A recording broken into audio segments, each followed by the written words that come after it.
Hi guys, welcome to How to Solve YouTube channel. In today's video, I'm going to show you how you can create shortcut in Snapchat to send snaps. Before getting into this video, must subscribe to our YouTube channel and click on the bell icon. First, you need to open Snapchat application. Once you open Snapchat, then you simply need to click a random snap. Once you done that, you simply need to click on send to, and here you can see the option of shortcuts in the top right. Click on that, and then you need to click on new shortcut, and then you need to choose emoji of your shortcut. So I'm going to use a random emoji. Okay, and then you need to add member in your shortcut. So I'm adding different my friends, and once you done that, you simply need to click on create shortcut, and then you need to click on OK.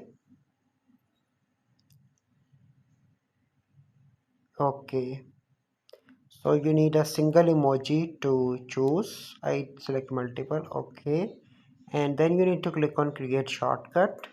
So you can see that the new shortcut is created with that smiley icon. So by following these steps, you can easily create shortcut on Snapchat to send snaps. I hope you find this video helpful. If you find this video helpful, must like this video, subscribe to our YouTube channel for future videos. We'll see you in the next video. Thank you. Have a good day.